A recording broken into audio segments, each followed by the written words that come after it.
You know, like you said, you blitz him, you make him. Thing is, that fourth quarter comes, he wears you down. I think, though, Tim Tebow, see, yesterday, okay, he was 11 for 22 yesterday, 194 yards passing. He had 12 carries rushing for 93 yards. He had 2 rushing touchdowns. My thing with Tebow, you're fine. Tebow, he gets better. Like, this is the whole thing. His mechanics are getting better. They show the pregame. Now, they were doing those, you know how CBS, they got to hype this whole Tebow thing, you know, whatever network. I understand all of that. But I don't understand either, but, you know, but they got to hype it. But I do understand is he's getting better. Problem is, now he's going to be on tape next year.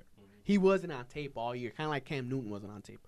What adjustments? And this isn't physical. It's how smart he is. Does he have the mental capacity? We're all talking about how great leader he is and how physically he is and how he wills his team. How, and I'm not calling him dumb, but how smart is he when years to come or next year they figure him out, they know what to do, can he adjust? Because this is the big thing about young quarterbacks. What happens when they take it away? What happens then? What happens when it's not a close game and it's 21-10 and they know you're going to try to outwill me, and instead of they start rotating linemen or they know what to take away? Okay, well, here's my thing. Like, okay, it's kind of like if you watch the end of the game yesterday with the Patriots and Broncos. Broncos was 4th down and like 15 or whatever. Patriots brought the doghouse at him. And you saw Tim Tebow. I mean, this is not the one issue, but okay, he ran backwards for 25 yards. It's like what I put on my Facebook status. It was kind of like it was a scene of when you're a kid when you're playing Duck Duck Goose. That's what it looked like. That was my lasting memory. But you know what? That lasting memory that I have of Tebow does not diminish what he's had, because you got to understand. Yes, he fumbled yesterday, but the man has only thrown 2 interceptions since he became a starter. I'm not saying what he's done or what he hasn't done. Jerry, you know he's gonna throw the ball that much. I'm not saying. No, but here's my thing though. People want to say he doesn't throw the ball that much, but even when he doesn't throw complete passes, look at where he's throwing it though. He's a smart quarterback. He's throwing it either high or he's throwing it low, so where the defense cannot get the ball. All I'm saying is this. This is all I'm saying about Tim Tebow. Tim Tebow's protected himself, and they've protected him a lot. Totally. Cam Newton's sitting there, been thrown to the dogs. The one quarterback, the one young quarterback that deserves praise, and nobody gives him any credit. Nobody even talks about him. We haven't even mentioned him today. Andy Dalton. He has green, though. Wait a minute. He has green, though. I'm not saying that he doesn't have green. Cam Newton got Steve Smith, and he got 2 tight ends. And Tebow has 2 running backs. I think Cam Newton's going to be better than Tebow. I'm not worried about that. What I'm saying is we look at this guy, Andy Dalton, who's not athletic, just has a strong arm. All he does is do the right things. And let's look at the games he's lost. He's lost against real dogs. I mean, he had to go against Pittsburgh and Baltimore. And one of those games, he got robbed against Baltimore, and Gresham scored a touchdown. If there's a young quarterback out of these last 2 years that I really see with a lot of confidence, and he's never going to feel the pressure, Cam Newton or Tim Tebow will feel either. Wait a minute. Can you actually say that he's going to be up for – can you say he's possibly can be up for Rookie of the Year, though? I think he got a good shot at actually winning it. I don't know. I don't know what Carolina, because although Cam has been putting up some phenomenal numbers, they've been losing. If he gets to that, Cincinnati is still, I believe, still in it, right? They're the 6th seed right now. They're the 6th seed. If he makes it, you have to. I don't know. See, the thing is, he has green, and that's what's gonna. You just said. Then you just stand right here and just say, Carolina. He has Steve Smith. Yeah. Exactly, no, right? No, I'm not arguing with myself. What I'm saying is, I think, to me, I'd give him the vote. You give who the vote? Andy Dalton. I'd give Andy Dalton the vote because he's had to lead a team that everybody thought was going to be the worst team in the NFL. Yeah, I know. Nobody thought Cincinnati. I think he might get it. Good. If he gets it, wait, King, who you think gonna get it? Who? Cam Newton's gonna get it. Look, I'm a winning dude, so I always go with winning. One, I'm not sure if Cincinnati's gonna make it in, because Cincinnati's in the North, right? Correct. 86. Cincinnati's 86. So one already in the North, you have 2 10-3 teams, or who somebody lost yesterday. Baltimore lost yesterday. Yeah. So okay, you have a 10-4 team, and then tonight Pittsburgh is playing. So how the hell is Cincinnati? I'm just saying, I know wild card spots or whatever. Right. I'm not putting all my eggs in Cincinnati's basket. And also Green hurt his shoulder. I believe, yesterday. He looks like he had broke his collarbone or something like that. So that's another thing to look out for. But one with the press.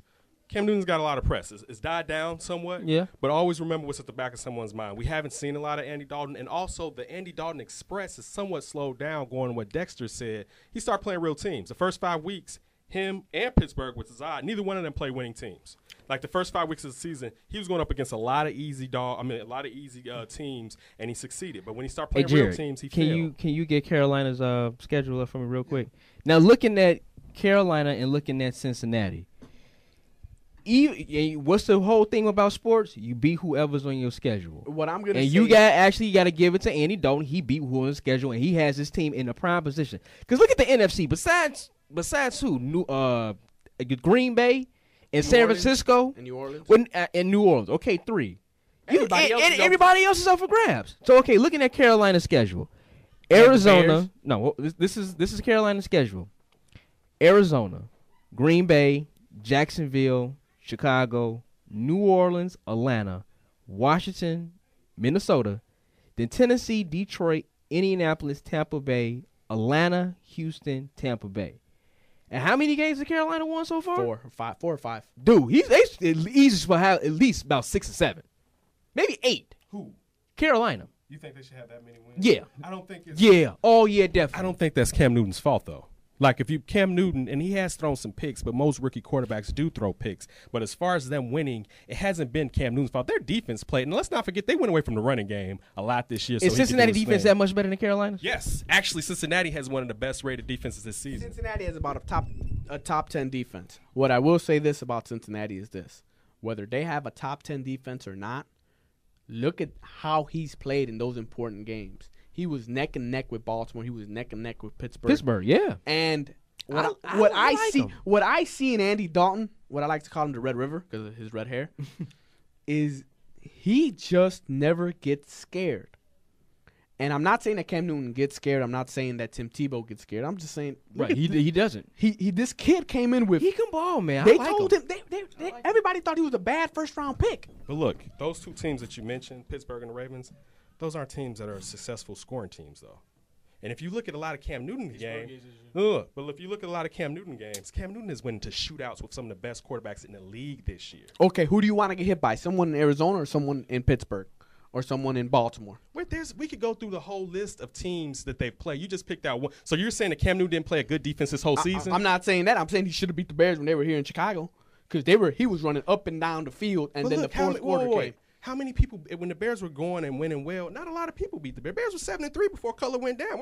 You're making the Bears seem like he was playing a scrub team. No, I'm not. The Bears aren't a scrub team, and the Bears are good against mobile quarterbacks. I'm not saying they were a scrub team. They used the Michael Vick system on What them. I'm saying is this, is Cam Newton has had statistically a great season. Mm-hmm. His defense is bad. This is my whole thing. Andy Dalton hasn't gotten the respect from the media. He hasn't. That he really deserves. He hasn't. Because let's remember, he has Cincinnati in the playoff hunt. Cincinnati. We can say that. Putting Cincinnati in the playoff hunt is like putting the Clippers in the playoff hunt. It happens every year. But going along with what you said a second ago, Cincinnati's had a pretty good defense this year. And only to this last 4 games that they fall out of the top 5 is ranked defensive-wise. Like, I agree with you, Ken. Like, okay, you talking about defense because the Cincinnati defense. You want to say Andy Dalton has put the Bengals into playoff contention. No, it's Cincinnati's defense because it's the same thing. Look at San Francisco right now.